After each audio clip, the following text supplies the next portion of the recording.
Hello, everyone, and welcome to another episode of the Pineapple Cup Podcast, where it's all about being sweet on the inside and tough on the outside. Today, I have a special guest here with us, the Collards, Leslie and Jamie. They are pioneering investors. They came into the real estate space from basically, hey, figuring out we want to do something. And today, their business is just really growing and evolving. And the beauty with this couple is that they're not doing it for themselves. They do it for their family, and they also bring along a lot of investors for the journey to build their dreams as well. Guys, welcome to the Pineapple Podcast. Thank Thank you so you. Thank you much. for inviting us. This is going to be wonderful. Absolutely. I mean, we do look forward to it for sure. One of the beauties with real estate investing, as you know, a lot of people, especially our viewers, are coming into the space, but there's a lot of uncertainty other than we know there's a dream and we want to have it because the jobs get us by, it pays the bill. Maybe you get a vacation out of it if you're lucky. But the lifestyle, the dream, the fact that there are so many people enjoying this world at a much higher level, that's what we want. And our vehicle is real estate, right? Let's face it, there's multiple ways to invest. You can do stocks, Bitcoins, whatever you want. But when you want to come into real estate, this is what I love here is that's my personal love. And clearly it's yours as well. So I'd love for you guys to kind of give the viewers a little bit of an insight of how you transition into sort of where we were today at some point in time in your life. And then like we want to go after the dream. What was that transitioning like for you? Okay. I guess I can start. We were, me and Leslie both worked full time. Oh, I nice. was actually an automotive mechanic. And then I had started my own shop back in about 2014. Right. For a couple years. And just decided I wanted out. So I'd started my own shop, but at the same time, we were looking at Keyspire and such because we were thinking I need to have a retirement plan basically. So Right. Leslie was a youth probation officer and Okay. for the government. And, she didn't think she needed a pension because she was going to have her own good pension. So didn't need the real estate, but did for my job. So that's where we decided to go check out Scott McGilvery and learn about that. Yeah. So that was back in 2016. We actually almost didn't go to Wow. the session because I was tired and Jamie called and Yeah. said, we'll see.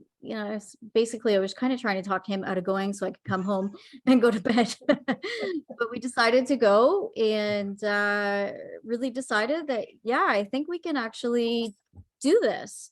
So we ended up having, I think it was 2017 of February that we actually purchased our first property. Okay. And since then, we've built up our portfolio. I didn't think that I was ever going to quit my job as a probation officer, if I'm being honest. Right. I love the job. I love the people. I love the kids.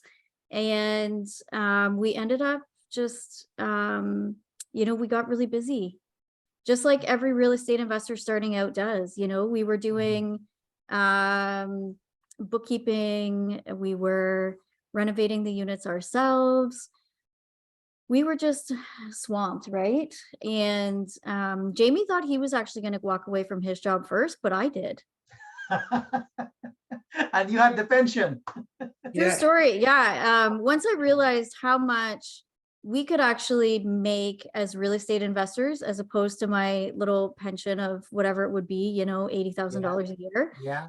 I thought, you know what, this is crazy. This is crazy for me. And I still remember sitting at my desk in the probation office on 3 different occasions, and I missed out on real estate deals because I was working my day job.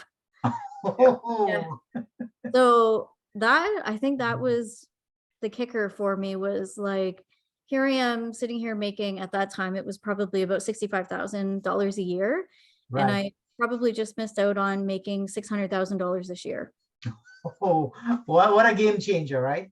Yeah. Yeah. And that's amazing sharing, because I really want to unpack this. I want people to capture this, because for me, as you know, with the Keyspire, the coaching is a big big piece of it, because we really help people understand that concept. But Yeah. to take that move, to make that bold move, people get nervous sometimes, right? Yeah.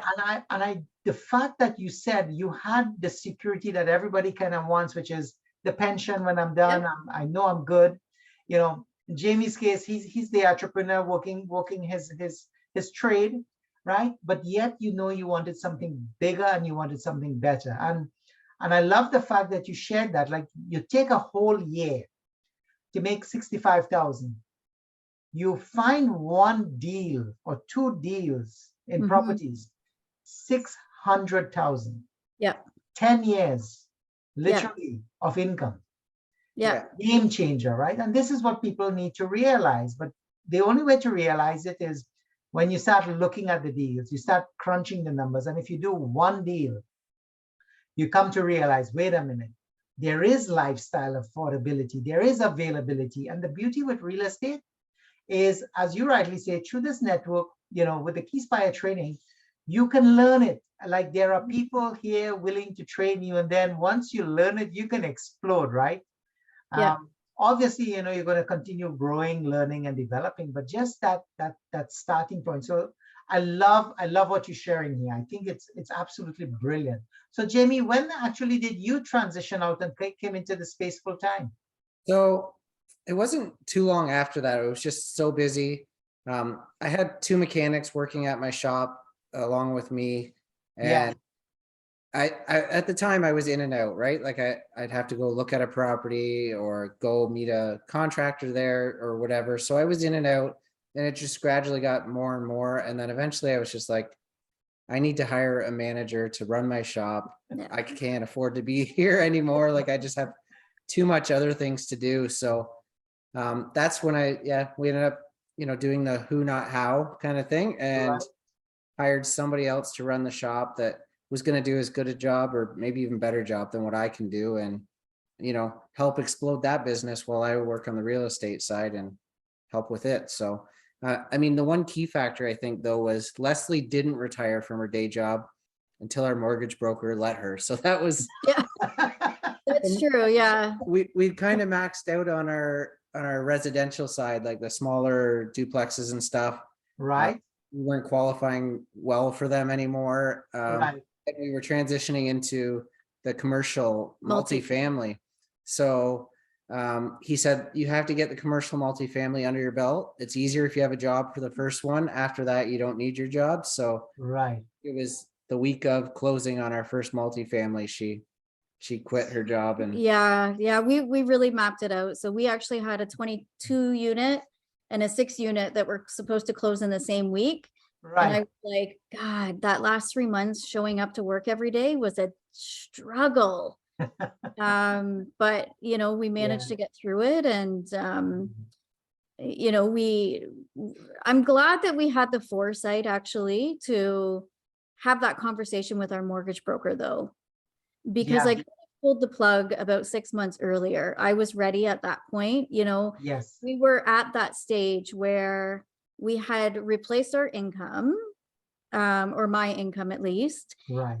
And we were also at that stage where we were, you know, crying some nights because there was so much paperwork to do and there was so Yeah. much patience that still needed to be done. And we still had to work on our day jobs. And, you know, my day job sometimes was, you know, I'd have to bring work home at night sometimes, so I Right. couldn't be on the job site. And Mhm. without those conversations with our mortgage broker, I probably would have quit my job earlier, to be yeah. honest, right?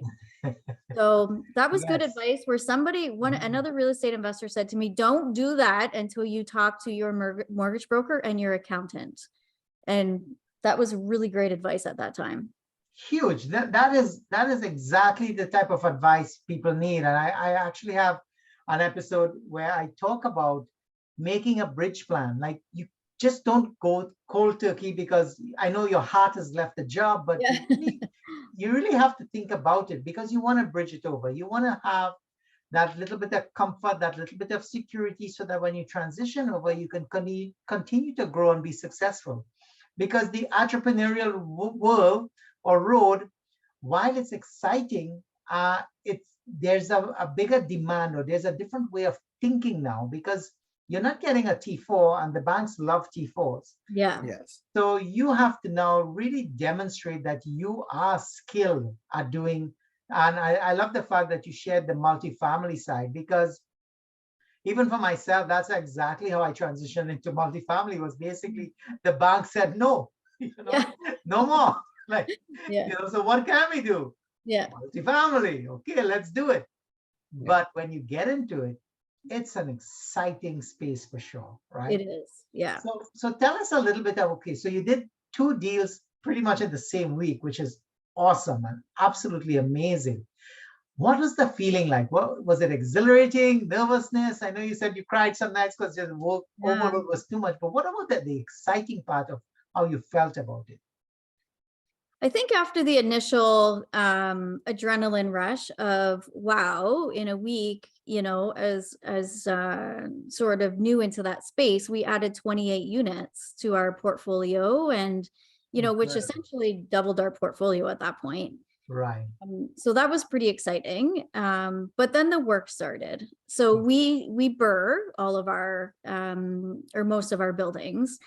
So not only was I crazy enough to take on a 22 unit when we really didn't know too much about what we were doing, Right. with apartment buildings anyway, we also had a 6 unit. So I went from working 60 or 70 hours a week to probably 100 hours a week. And, Yep. it was so funny because people are like, oh my God, you're so lucky that you got to retire. And I was like, listen here, you have no idea. Let's clarify. Yeah. Let's talk about that statement. Yeah. So, but honestly, it was just a sense of accomplishment, and as much work as it was, and as many tears as we shed, we've always kept in mind that this is what we want to do. This is what we love to do. We love real estate. We love the lifestyle it gives us. I don't think I could ever have a boss again. I don't Yeah, know, I can see that. and the ability to know that you're not being valued by a wage for me was a huge win. So if I only make $30,000 in a year, then I'm okay with that, because that's the wage that I've put on myself. If I make 10 million a year, I'm okay with that, because that's the wage that I put on myself. I'm not sort of at the hands of somebody else telling me what my value is.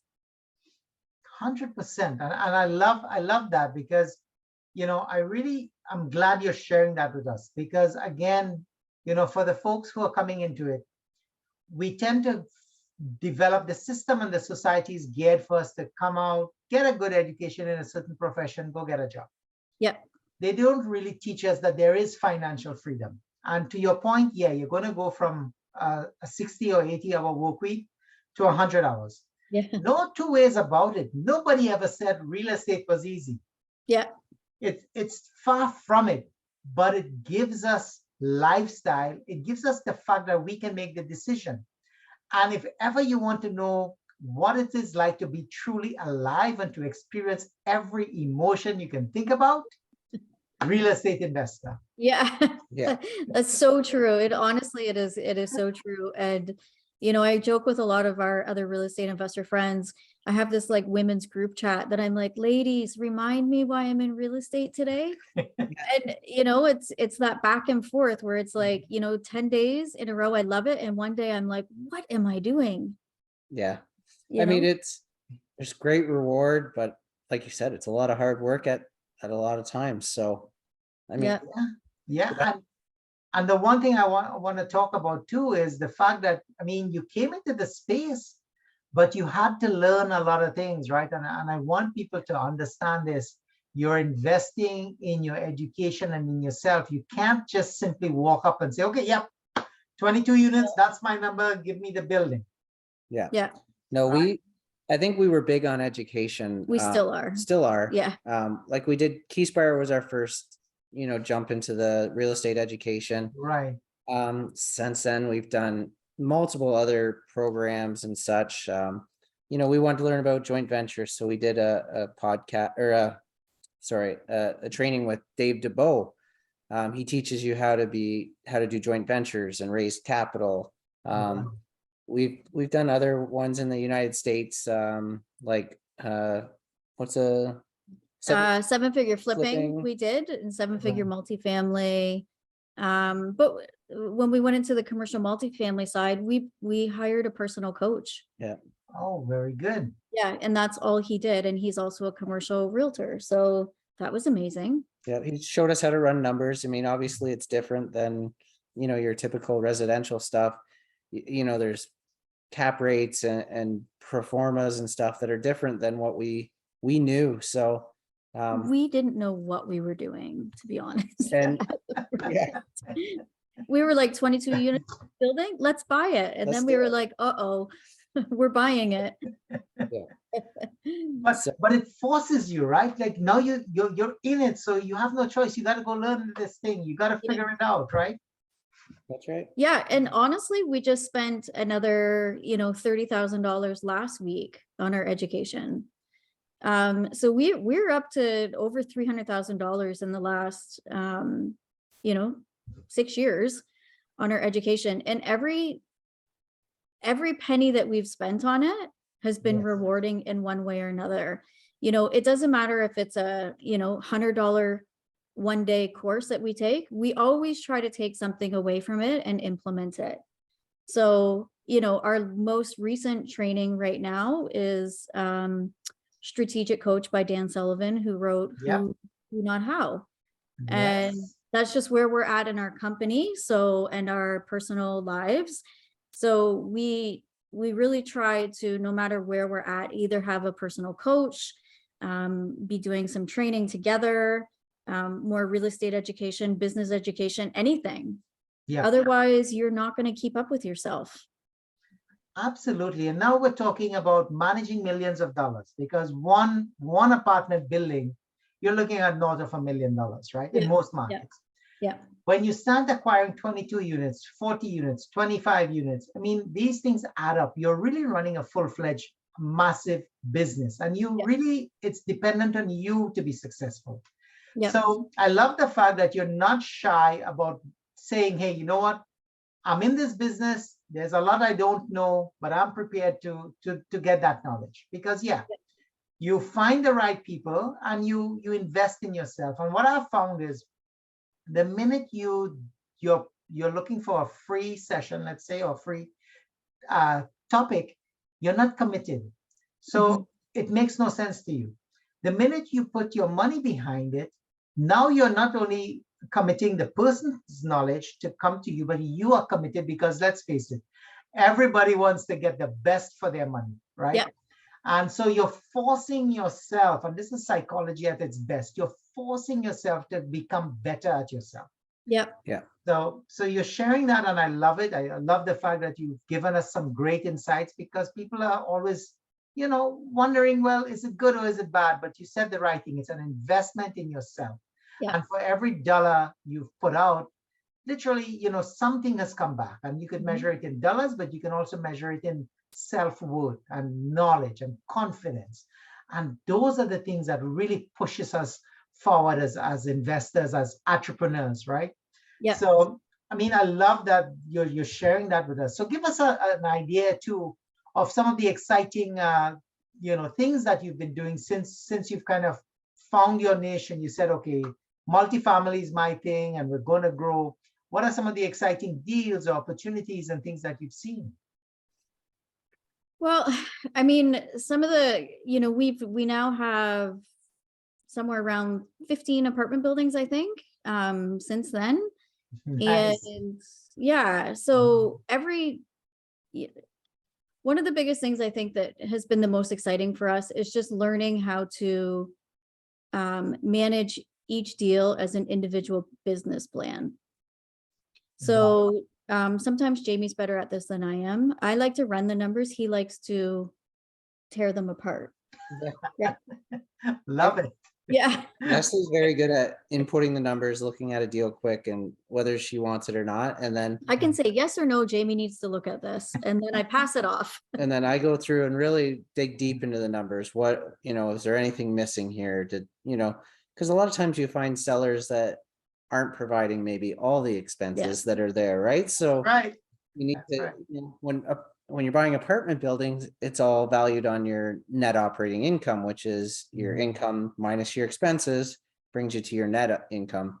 So you really need to dig into all these expenses and, if there's not a gas bill, do they not have any gas there, or did they just happen to leave that out because it was a big expense and would make their building look more valuable? So, you really have to dig into that stuff, even small stuff like garbage removal, having a garbage bin there, or cleaners to clean the hallways. Like all of that stuff adds up. And I mean, It affects your purchase and sale prices. yeah, it affects everything. Significantly.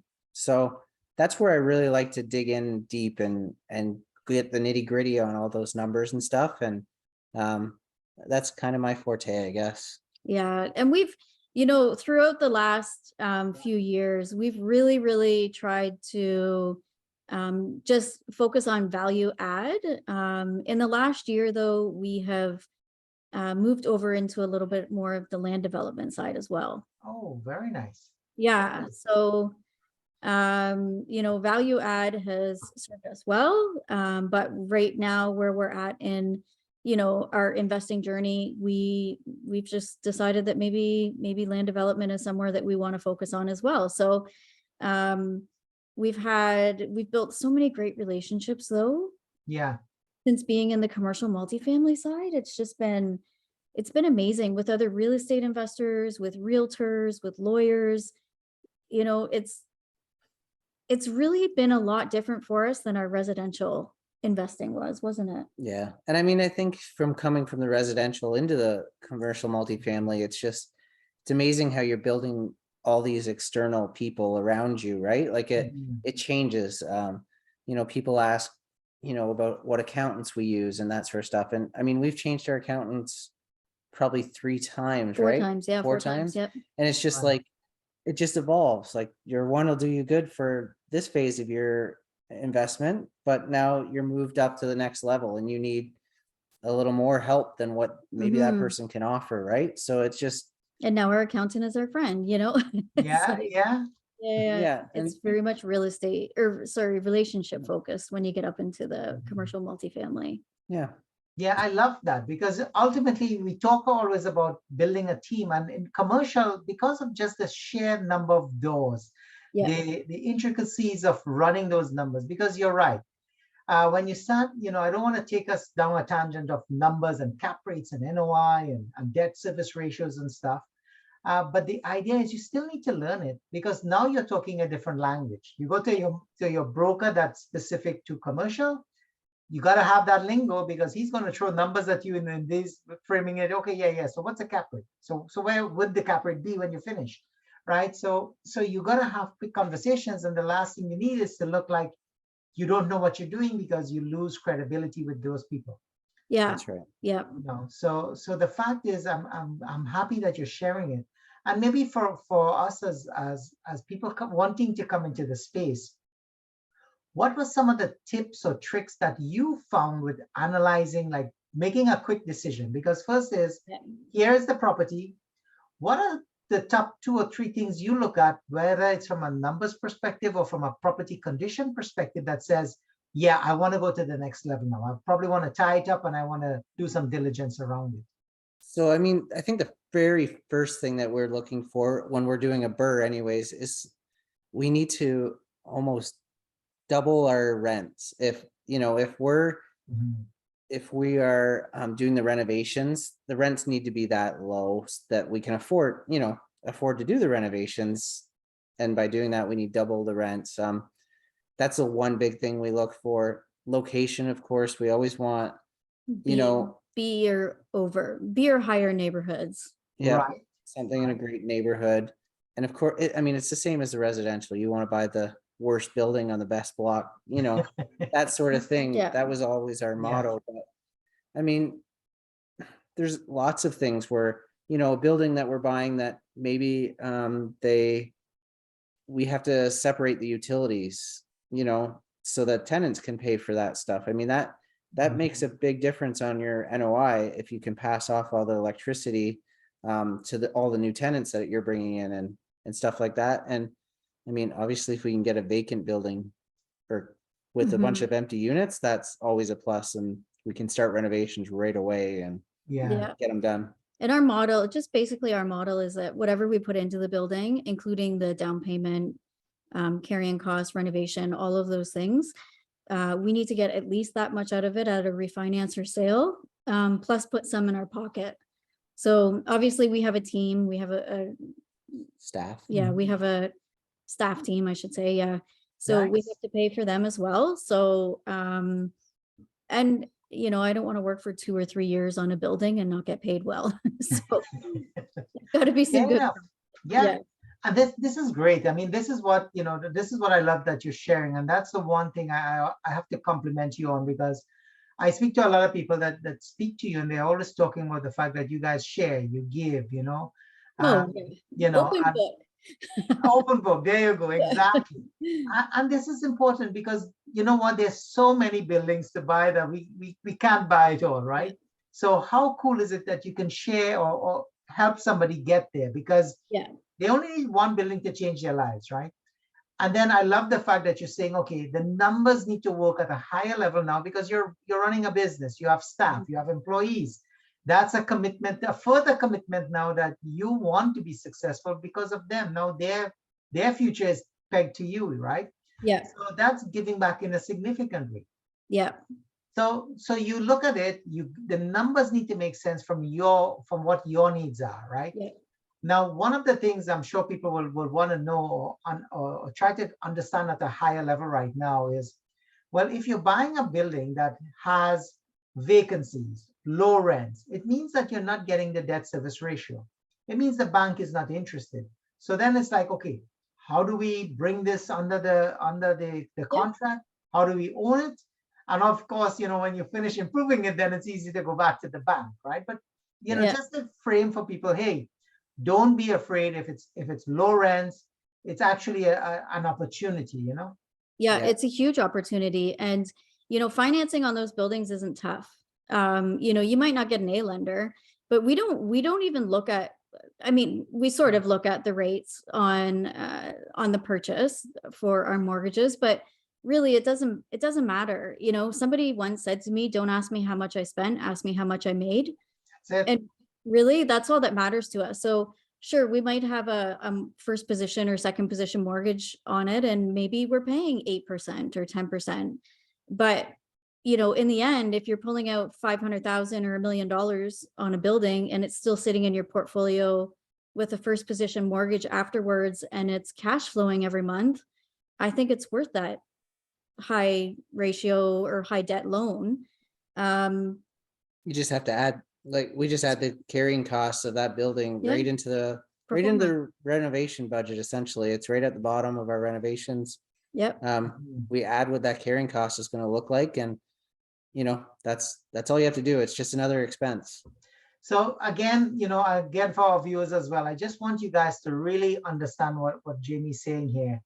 It's really and truly, there will always be an opportunity from an investor's perspective, whether it's a first level, second level, third level investor or company that will come into the deal because the exit is going to be worth it, right? Yeah. $500,000, $1 million. So if you spend $300,000-$400,000 in financing while you renovate the building, net, you're still making the money. So, I mean, this is great sharing. A lot of people miss that or don't realize that that's the opportunity that you need to chase, right? Because the performing building is great. Maybe you have a strategy where you want to get great condition buildings so you don't have to invest that time and that renovation, and that's great. That works. But when you're building a system or a business where you want to get that cash flow, then this is the strategy you got to employ. And it sounds like you guys have done a great job at it. You know, I just want to get into the future because you said some pretty exciting things, like you're into land development. Mhm. Let's face it, multifamily and land development is the two sexiest things in real estate, at least Yeah. in my opinion. I agree. I agree. Yeah. So, Yes. so share with us, like, what does this journey going into the future look like with you guys now? So we bought 6 properties in downtown Waterloo, right on King Street. Nice. And it actually backs onto Regina, but the Okay. you can buy, or we can build on that property a 25-story tower. Once we combine them all together, we can get about 210 units, 215, somewhere around there on it. So it's our first like big building, that's for sure. That's definitely a big building. So we've been working at that, and then we've also purchased some land out near Moncton and Dieppe, and we can build on that property about another 250 units with 3 low-rise buildings there. So Yeah. Incredible. We're working on some stuff in the Caribbean as well.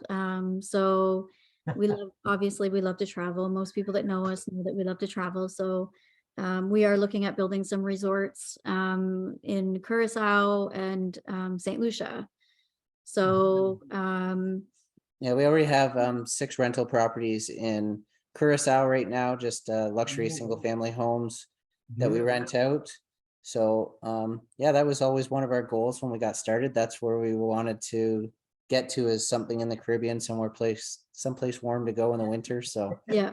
yeah, We're looking Yeah, at right now, our focus, I think, is just on having a stabilized portfolio, because it's more important to us now, because we do want to get into some more of the vacation rentals. And people often ask us, oh, what if there's another pandemic? And we're like, well, there will be. There's Yeah. going to be another pandemic. So, but as long as you have that balanced and stabilized portfolio of your long-term rentals, then, I mean, I'm okay with taking a little bit of a risk in the Caribbean at this point, because we can still afford to. So we're now at the point where we're just investing for our lifestyle. Love it. I mean, these are pretty exciting stuff. So I do appreciate you sharing that with us. I mean, and the markets you're choosing, it's absolutely incredible. And let's face it, January, February, you could go into the sunshine world. Hey, who's going to complain, right? Yeah. yeah, that's right. Yeah. So this is incredible. So again, the one thing too that, I know is people can join in the journey with you guys as well, right? Yeah. So, in terms of that, like, is there special people that you're looking at? Is it just like reach out to you guys? How do you like people connecting with you? Yeah, so we do take on unsecured private lending. We are also we do have some limited partnership opportunities that are just about actually to go live here in the next couple weeks to 2 months. So those are on some of our land development opportunities, and which are super exciting. If anybody wants to reach out to us, though, you can simply reach us at info@collardproperties.ca. And yeah, we will definitely get back in touch with you. So it's pretty easy, eh? Yeah, for sure. Yeah. We have a Sorry, go ahead, Jamie. Yeah, we have a mailing list too. If you reach out to info@collardproperties.ca, and That's where we send out our opportunities. yeah, we can get our assistant to help you with all the opportunities. He says assistant, but she's like my right-hand lady. Yeah. She's actually my boss. Her name's Nicole. She's amazing. She will Yes. definitely get back to you. Yes. Absolutely. You know what? Everybody needs a boss like that. Absolutely. Yeah. So this is really exciting. I love the fact that what you're sharing with us here, because this is the level at which people can invest if they push themselves. And the fact that we've shared your story from basically, hey, I am a full-time 9-to-5er. I'm just a mechanic doing my own mechanic thing, and look at today where you are, right? Yeah. And it all because real estate and the commitment on your side. And I really want to get that down. The commitment comes from you. You got to be prepared to show up. You got to be prepared to cry in the night if you need to cry. Yep.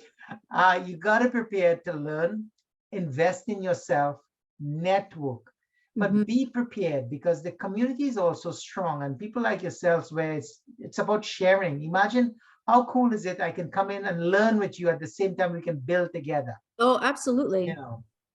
And I think that's the critical component. And I mean, as I say, the colleges are building something that what I love, it's all about developing in Canada, and now you're going international.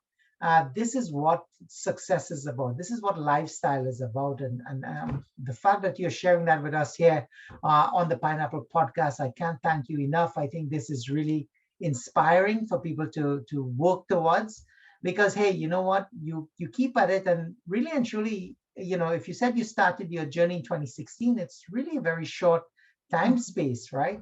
Yeah. But the fact is, you did not give up. You overcome your hurdles, you found solutions. And to me, that's the magic, right? And now today you're building what, a 200 unit building in Waterloo. Like, how cool is that, right? Yeah, yeah. Thank you. Yeah. And yeah, I mean, just to anybody out there, I mean, real estate's not easy, and it's okay. And, one of the things is we reach out to our friends, it's okay to tell people if you're having a tough time, shout your successes, but also shout your struggles. And this community is amazing, and everybody helped us everybody, Yeah. and even, just 2 days ago, we had a good powwow with our friends that were just, having a good little session about all the struggles with real estate, and it's amazing. So reach out to people. Yeah, absolutely. I absolutely love that. And the fact is, it is a network, because you can build the empire, but you build it with people, right? This Yeah. is not a one person journey. People helping people, and we all grow and move up together. So there's no better way to do it than the way you're demonstrating, and we can't wait to get you back here Mhm. to see where your journey is going and how things are evolving. Maybe we can do a shoot when you start building that 204 unit Yeah. or at live, right? On the Yeah. spot. So, appreciate the guys. I appreciate very much what it is you're doing. So once again, want to just say thank you very much for joining us here today. And if you have any parting words or anything you want to leave with our viewers before we say a final goodbye. Well, thank you for having us. And, my parting words would be just encouragement that if this is the path that you want to take, reach out, get, support, and make sure that, you're chasing your dreams, really. Yeah, I would say my final thoughts are, get the training, pay for it. Don't be cheap on that. I mean, don't be cheap on yourself. Pay for that training. And somebody once told us, if you're lucky enough to take the elevator back up, make sure you send it back down to the next person. So I think that's important to share it back down Yeah. to the next people coming up. I love that. I absolutely love that. That is a brilliant way to end it. And again, for our folks here, guys, thank you very much for being a guest here at the Pineapple Podcast. And remember, folks, it's all about being tough on the outside and sweet on the inside. Remember to hit the like and subscribe and notification button as we grow our base. And any questions or anything, please feel free to put it in. We will get back to you. Have a great day, everybody, and wishing you great successes in your real estate journey. Bye. Thanks. Bye-bye.